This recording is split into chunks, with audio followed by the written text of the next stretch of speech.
রবিবার বিকাল 5:30 নাগাদ বিজেপি তমলুক মণ্ডল 1-এর উদ্যোগে মেচেদায় ধিক্কার মিছিল ও প্রতিবাদ সভা সংগঠিত হয়।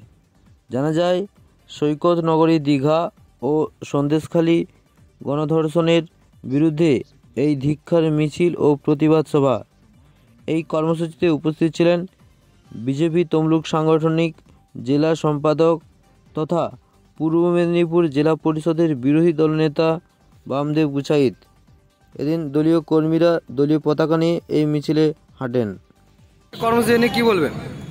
আজকে আমাদের সারা বাংলা জুড়ে ভারতীয় জনতা পার্টির নেতৃত্বে সারা বাংলা জুড়ে তৃণমূল কংগ্রেসের ব্যভিচার, তৃণমূল কংগ্রেসের সন্ত্রাস, তৃণমূল কংগ্রেসের ধর্ষণকারী যে রাজনীতি, তার বিরুদ্ধে আজকে সারা বাংলায় ভারতীয় জনতা পার্টির মহিলা মোর্চার নেত্রীরা তারা তাদের উদ্যোগে যে আন্দোলন করছেন, সেই আন্দোলনে আমরা সবাই সামিল হয়েছি।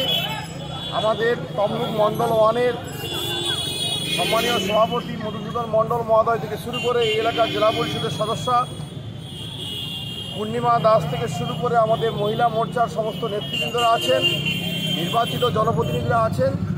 আজকে আমরা এই স্বতঃস্ফূর্ত যে মিছিলে সারা মেশাদাবাসী তারা সকলেই দুহাত ভরে আমাদেরকে হাত দেখিয়ে তারা বুঝিয়ে দিয়েছেন, এই সরকার জল্লাদ সরকার, ধর্ষণকারী সরকার যত তাড়াতাড়ি বাংলা থেকে চলে যায় তার জন্য মানুষজন আজকে হাত নেড়ে আমাদেরকে সমর্থন জানিয়েছেন। তাই সকল গণদেবতাকে আমরা আগাম লোকসভা নির্বাচনের প্রাক মুহূর্তে আমরা তমলুক মণ্ডল 1-এর পক্ষ থেকে আমরা কৃতজ্ঞতা এবং অভিনন্দন জ্ঞাপন করছি।